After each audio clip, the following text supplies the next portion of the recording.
So without further ado, if you have any questions, we'll open up to Mr. Jared Hurd.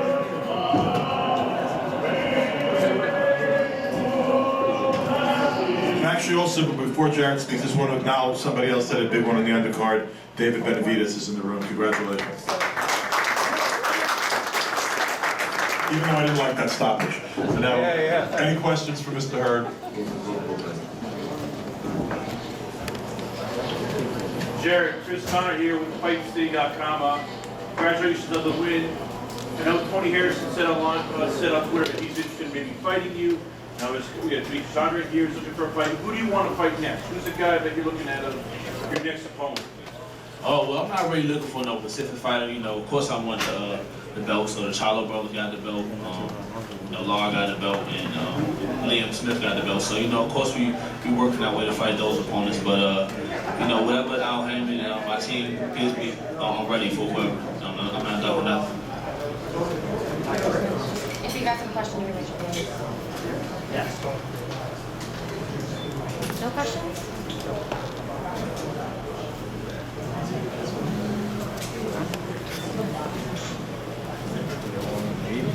Take us to the third, fourth round. The first round you dropped some, you knocked down Elena. What was going on in the third and fourth round where it seems you took a bit of step off? Was it just the energy? Were you looking for a different punch? What happened in those third through 5 rounds where you're taking maybe a bit of step off from the action, the aggression? Well, I mean, I know I had 10 rounds, so it was no rush. It was a great uppercut that landed. I just wanted to go in there and take my time. I didn't want to go out there and get careless. You know, if I could have stopped him in the first round, I would have stopped him in the first round, but I didn't want to go out there pushing the issue. So I just went out there and took my time. I knew I had 10 rounds, and I stopped him in the 10th. Juan B. Ball for ESU. At the first round, got knocked down. Do you think you could have done more? Do you think you could have stopped it earlier? Yeah. I mean, if I picked up and went out there looking for a knockout, I probably could have, you know, got it. But you know, like I said, Melita was taking a lot of shots as the fight went on, so you never know. He was tough the entire time, so I'm not sure. You know, maybe if I would have picked it up, I would have. But like I said, I wasn't trying to go out there and push the issue.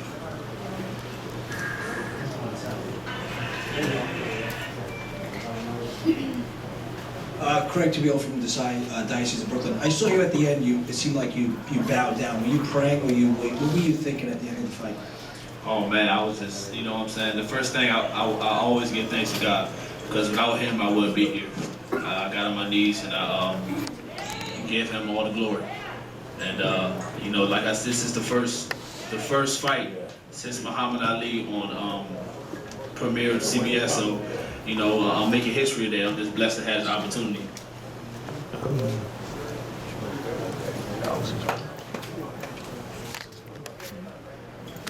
Given how much people were looking forward to the main event, how much do you think you benefited from being underneath Thurman versus Sean? I think I put on an excellent performance. You know, we was toe-to-toe action.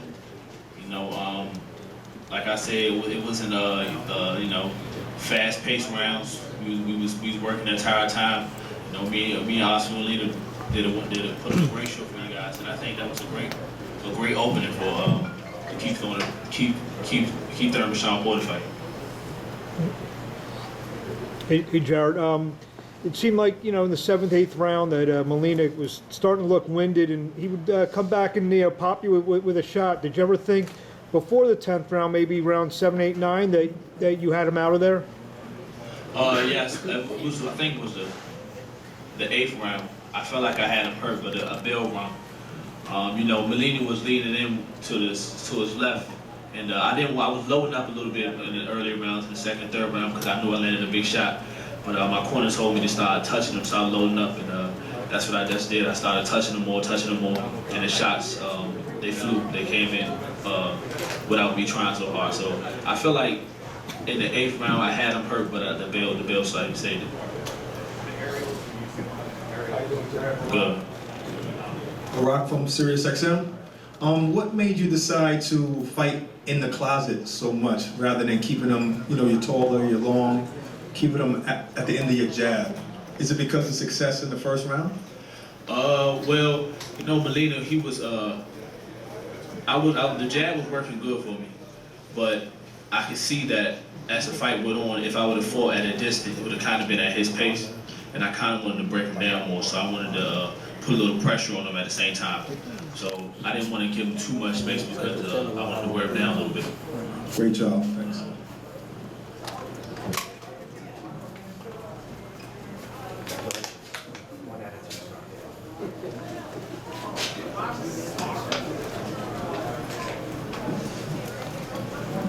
Jared, how big was it for you just being on this stage? I mean, this is where for years, only if you were in the NFL or college basketball, you never got to be on CBS. For a guy like yourself, a young guy, find out literally within weeks, days that, hey, you got to be fighting on the co-main event at CBS.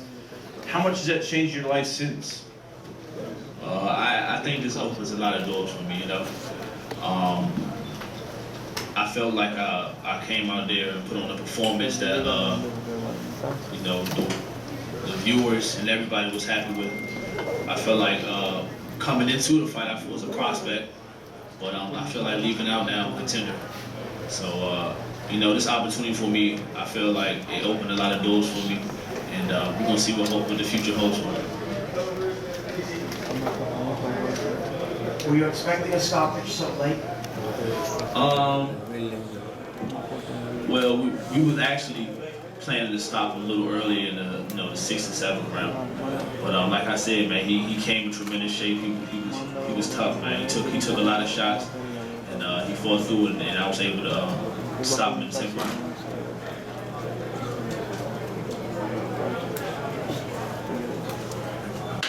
Thank you, I appreciate it.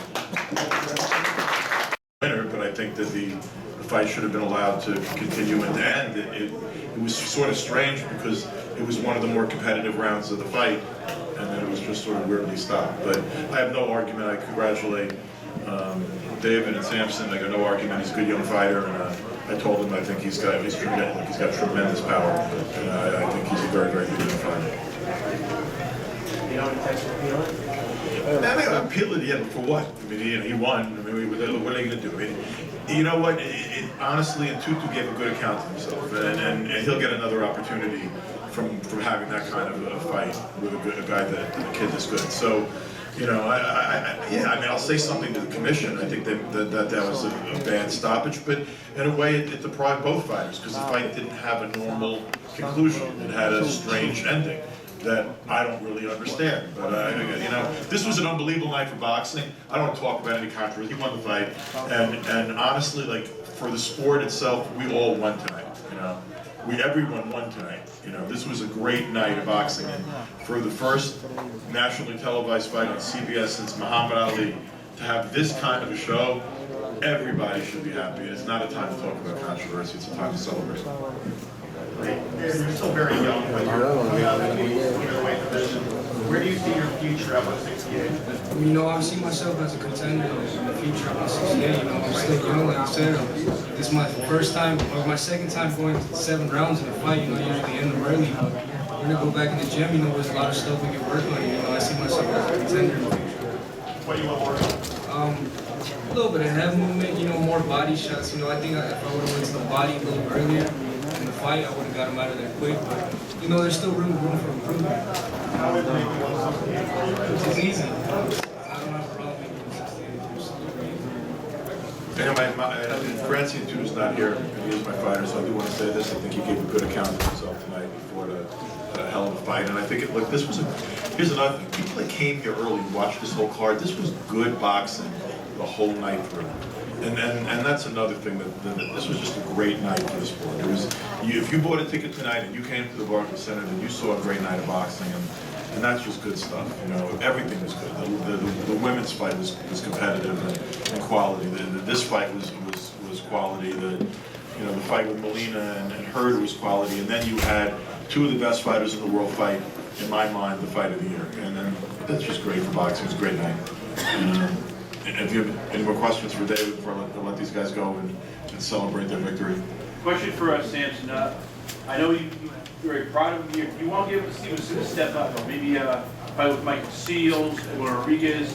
feel David's ready for that kind of fight? A guy who might be able to knock out David if David makes a big mistake. Well, as you know me, I bring my guys step by step, and I can assure you, I guarantee to everyone that if he the youngest super middleweight champion of the world, David Red Flag Benavides. That I can guarantee you. Like I say that with Sergio Martinez and Manny Pacquiao, this will be the same. Would you like a chance to fight on CBS the next time? Oh, I would love to fight on CBS. I would love to come back and fight at the Barclays Center, man. It's a tremendous experience here. I love all the people here, and it was a great atmosphere. Thank you, guys. Thank you very much. Thank you, everybody. The guy speaks perfect English, man. I don't even speak Spanish at all, so I'm like, what do you even say? Do you speak Creole? Do you speak French? No, I can speak Portuguese. Go ahead. Okay. You had your first experience tonight fighting a tall fighter. Yeah. More tall than you've ever seen before. How was your approach for this fight? Well, first off, I like fighting taller fighters way more because I'm a body puncher anyway. So first thing I just broke him down to the body. I kept going to the body more and more and more, and then basically that's what broke him down.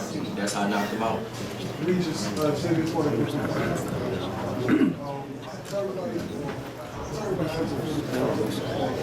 I love it. I love New York. This is my first time being in New York, but I like it. I like it a whole lot. And I mean, just being in a crowd, the energy and all that stuff. I mean, I didn't have the crowd like Sean Porter and them had, but I still had it, you know what I mean? So I like that. It was a lot of energy to it. The wolf mask, I'm the Rougarou. That's Regis, aka the Rougarou. So the mask is like a Creole type of swamp monster, basically like the boogeyman of New Orleans or Louisiana. That's what I am. Does it give you any special powers? I wouldn't say it give you no special powers. Nah, it's just. It's No, but just I'll tell you what gives him a little bit of special power. You know, this is a guy that really, people talk about adversity and going through adversity.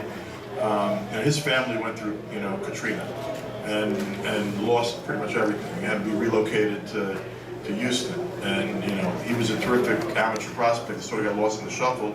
People sort of forgot him when he lost everything he had and he had to relocate to Houston, which was lucky for me because JJ called and I found him. But when you've gone through that kind of adversity, man, another guy in a ring doesn't scare you. What was it like losing everything and starting over? Losing your boxing career? I mean, of course, it was. At first, it was hard to come from New Orleans and stuff like that. But I did it. It happened when I was like 17, so I was still a child. I was in high school. I went to 5 different high schools. I moved around. Maybe I think I counted like 16 different times through hotels and other people's garages and all that type of stuff. And then finally, we moved to different cities. Went to Slidell, to Mississippi. Then we finally came back to Houston, and then I just made Houston my home and just adapted and got in the boxing gym. And I just saw it go, and that's just what I wanted to do. And then it says a lot for this young man's character to wind up on a bunch of prospect of a year less after what he has gone through in recent years. So I'm proud to promote him, and thanks for coming up.